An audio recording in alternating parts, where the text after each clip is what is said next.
Hey everybody, this is Muse Talks with Pete Lewis, Claire Church, Hi. and Claire, you want to go ahead and tell a Well, little bit what this is about? well, we've been talking to various musicians about how they're doing, what they're practicing. A little bit about their background was, and a lot of them are friends of ours. So we're just having just some kind of fun hangs with these folks. You can see we've got Molly McCrossing's painting behind us from the Muse. That was one of our first shows, and she's our curator. So she comes in. Her show comes in quite often, and she's in there right now. So hopefully we'll still have her in there, her work in there when we finally get people back in there again. So um, we miss you guys. Anyway, so today we kind of took a little bit of a left turn.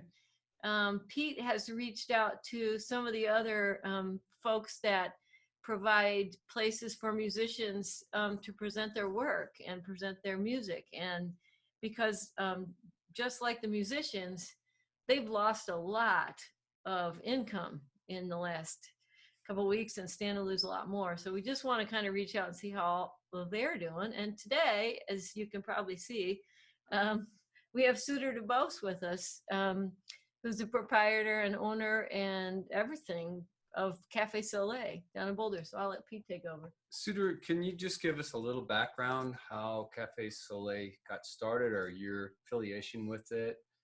Um, Sure. It goes back 26 years actually. We founded Caffe Sole 26 years ago as a specialty coffee espresso bar. Um, my good friends were, owned, Vicks and the Trident, and they seemed to be making a lot of money, and it seemed fun and easy. I said, so why don't we do that? So me and three other folks, bound together, put $25,000 each to it, and created Caffe Sole. So it's just one half of the venue was espresso and pastries from various bakeries, Le Francais, if people remember that. And then it expanded over time, and I ended up buying the partners out. And about 10 years ago, we hit a crossroads.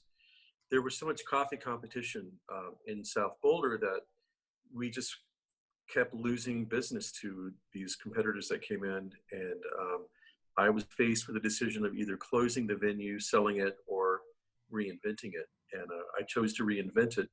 So we remodeled it, and we added a beer and wine bar and kind of a service kitchen, with the idea of bringing in live music. So the beginning of our live music program was approximately 10 years ago.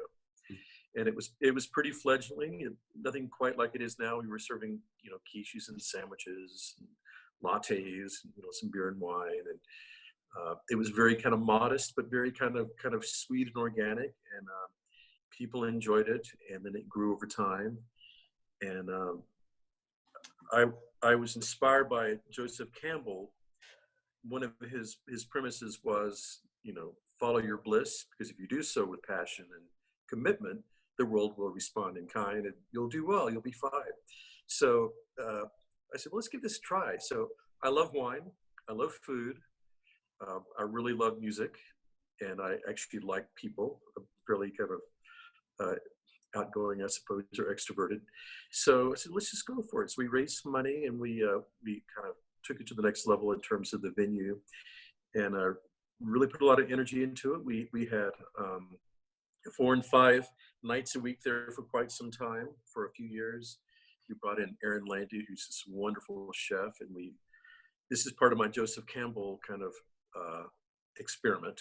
We did fine dining. I mean, we had some absolutely amazing food on a gourmet level, kind of like the Oak or even Frosca. We were doing really good food.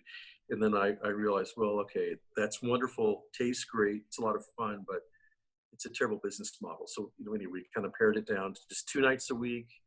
And I would say we have kind of what is a middle tier program. It's not as kind of fancy as what we were doing, serving, black sea bass and really kind of exotic, wonderful foods. What we're doing now is something that is like very practical, where we can, have a good food program with a pretty small employee footprint to make the economics work. The music business from a venue point of view is one of the worst business models in the world because you don't turn tables. You know, restaurants have to turn tables 3 times to make money, you know, more or less. And if they don't do that, they don't stick around. The first turn is to pay the staff. The second turn is to pay your overhead. And the third turn is to have a little bit of profit left over for the owner. And with music business, and Pete and Claire, you probably are discovering this also. You don't really turn tables very much. People come in, music's great, and they hang out, and that's awesome. But you have to kind of adjust accordingly. So this is a long answer to a short question, but that's where we were up until 2 weeks ago as a venue and a business model. Yeah. Yeah, the business model is definitely changing rapidly, isn't it? I kind of remember you. Non-existent. Yeah, it's not. It's a charity model, is what it is. But we always went into it knowing that it was going to be a nonprofit, and that we were going to need funding. We're going to eventually need to get funding and grants and have subscriptions and donors and stuff. We're not there yet. We're still heavily subsidizing it ourselves.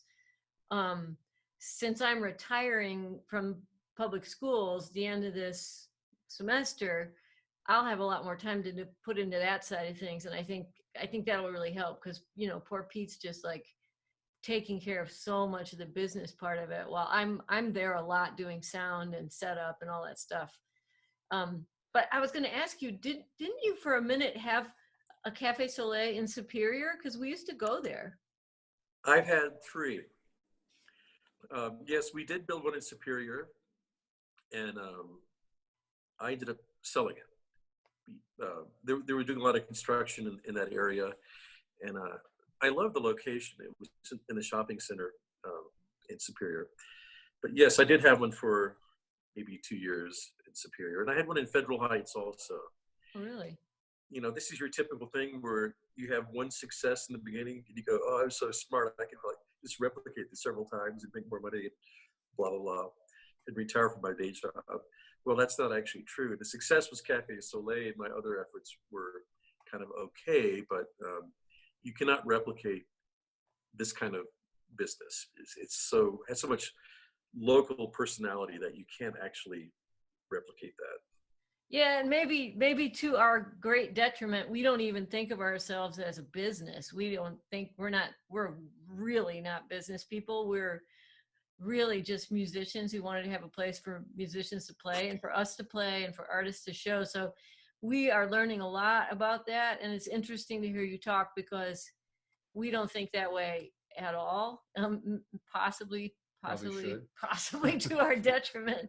So anyway, I'm sure Pete has more questions because and I should probably be a nonprofit. So well, I always tell people we really are nonprofit, like very non. We're pretty close to it. Yeah.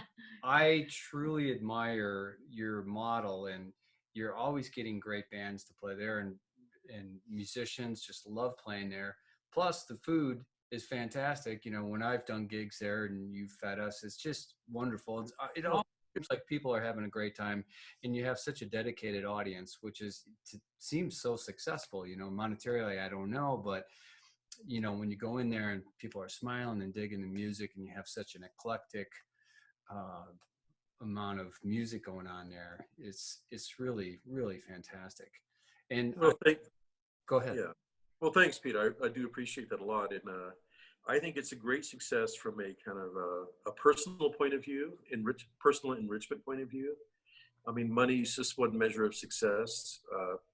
But, you know, when I'm at Caffe Sole on Friday night and we're opening the doors and the band's setting up, it's like, man, I'm happy to be here. This is great. Yeah. And, you know, we're just, it's a very natural, organic scene. I'm just extending the kind of hospitality at the cafe that I grew up learning how to do in the South, you know, and making people happy is a very gratifying thing. Where are you from? Fort Worth, Texas. So now that we're in this position of, everything's basically shut down, although you're doing carry out, right? Because Right. I just Yes. last Tuesday, like I mentioned, got some sandwiches, super delicious. Thank you, Pete. But you're also, can you tell everybody what else you're doing? Well, so um, we're doing the takeout, and we have this is kind of an infomercial. I can't help it. No. We have a really good takeout menu. It's a little bit modified, but we're doing breakfast, up until 2, and we have a number of the sandwiches, and it's really good food. And I'm trying to keep it open. The cafe open for a few reasons. One is I have employees that I support, and I'm committed to their support, and so I'm trying to create a business model that will allow me to keep the doors open, and it's very, very, very difficult. Yeah. Just to be straight about it. Our sales are down 70%, and when your margins are 5 and 8%, you lower your top line 70%, and you're hurting. I mean, you should not be open. But that's just the reality across the board. But it's interesting. Change and disruption creates a great opportunity for creative thought and reinvention. And I always kind of approach these times with a little bit of excitement. It's like, okay, things are really crazy and really different. So what now? I mean, what are the constituents that we can work with to create something that's appropriate for the time, that is different than what we were doing, that makes some sense? Mm-hmm. And an old friend of mine, I hope I'm not talking too much. An old friend of mine called me last weekend and said, "Hey, Suter, we want to support Caffe Sole, but we don't need food. So can we just give you money? You make food, and then you give it to people who need it." Yeah. I thought, what a radically wonderful idea. So we've created this Caffe Sole community supported food drive, where people, as a result of that conversation, and we just started it like 2 days after I was talking to her. And so this last week, we actually have started a program, a campaign, a food drive with Sister Carmen. This person actually works at Sister Carmen, and so she has that relationship. Sister Carmen was the CEO I met with or talked to, and was very open to the idea, loved the idea, and so we've started that. So we now have this community-supported food drive campaign, and it's very simple. People actually will pledge $50 or $100 or more. We've had a $500 pledge. Thank you. And so I've created a burrito program, because the burrito, it's actually a meal. We've kind of sized up the burritos and increased the sauteed vegetables in the burritos so that it's a complete meal. It's a balanced meal, and it's a complete meal. They weigh about 3/4 of a pound each. So really, it's a meal, and it's really delicious, by the way. We've changed the recipe, and it's awesome. So the way it works is $100 will buy 14 meals. So we're feeding 14 people. And Sister Carmen has 100 families that they support through their food program, which is about 300 to 400 people. And my goal is to have this food drive enable us to give them 1,000 meals a week. Wow. To help these folks. That's amazing. Good for you. I love that. Thank you. So, it has stacked benefits. The primary benefit is that we as a community are providing food to people who need it. It's an extremely elemental requirement, and we're meeting that. And I feel really good about that. The second one is that I can actually employ people in my cafe. This is small and local and personal. In the grand scheme of things, what did they say in Casablanca? Oh, never mind. So in the scheme of things, it's not significant, but on a personal level, it's very significant. I have folks that work for me that aren't going to be getting unemployment checks and stimulus money, and they have families, and I want to take care of them. So that's a benefit. And the third one, it enables the cafe to keep its doors open. And this might be important in terms of the future of us being a music venue. And I know that's part of this interview is, well, what's the future of venues and live music on the Front Range? And we should get to that soon. Pete, and Claire, one thing I'd like to add is that I think the model, this community-supported food drive, could translate well to what you all are doing as a nonprofit. It'd be very easy and organic, and I think successful for you all to create a community-supported campaign for musicians. There are a lot of musicians that we know very well who they're not programmers by day and musicians by night. They are professional musicians, and that's what they do. And they are affected the most during this period. And so you're, creating a foundation, which I would love to participate in, by the way, would be a good way for the community of people who love live music to help support those folks that make the live music. I think that's a great idea, and we're definitely going to follow through with that. And perhaps when the interview is over, we could get some help from you on Sure. that. But so where do you see this going forward? Is this going to be a shift in the way things are done, or is it maybe going to go back to normalcy when the pandemic's kind of quieted down? Or do you have any thoughts on that? Well, I mean, nobody really knows. My kind of hunch is, okay, so we have this cataclysmic event from an economic point of view. Businesses are closed. I mean, I've never seen in my lifetime an entire economy of commerce and enterprise collapse the way this has so quickly. So, the cycle of the virus might be, 6 weeks, 2 months, and then people can come back, people can interact, and there'll be like little wavelets of infection, but it will be much more manageable. So I'm hoping, I am the eternal optimist, that in 2 months or less even, but around 2 months, that, clubs could reopen. But we're going to be in a recessionary economy as a result of this. I mean, it could take 2 years for the global economy to recover from what is happening now. I mean, it's that intense and that disruptive. So the question in my mind is, the longer this goes on and people are closed, businesses are closed, venues are closed, the fewer of them will open up when we return to some kind of normalcy. So there is I won't say worst case scenario, but there's it's very possible that there'll be fewer venues in a few months, fewer places for musicians to play, fewer places for people to go and hear musicians.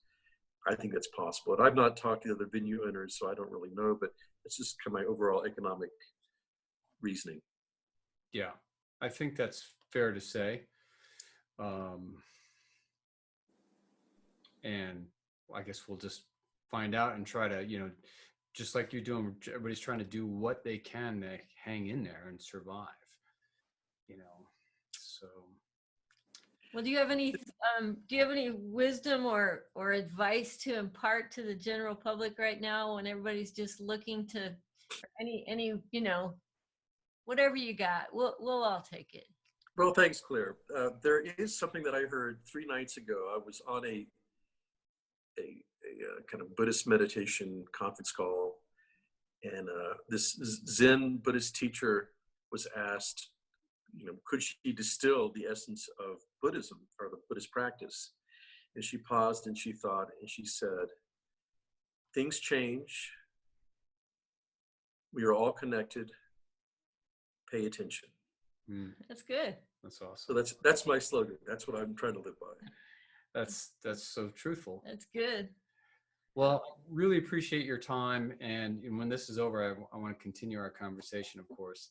But thank you so much for your time. And I just want to see the Caffe Sole hang in there and continue to be the awesome place it is. And well, thank you. I know we're rooting for you, and I know so many other people are too. So yeah. Well, and I hope the Muse, can weather the storm. You guys are doing a great thing over there, and it's really cool. I watch it closely, and a lot of great stuff's happened over there. So yeah. It was really ramping up there right before all this happened. It was like a lot going on. I think it's going to be okay. Like you, I just look at it as like we're going to make it. We're going to be fine. Good. That's the attitude. Yeah. All right. We're all going to make it. Thanks, Suter. All right. Thank you.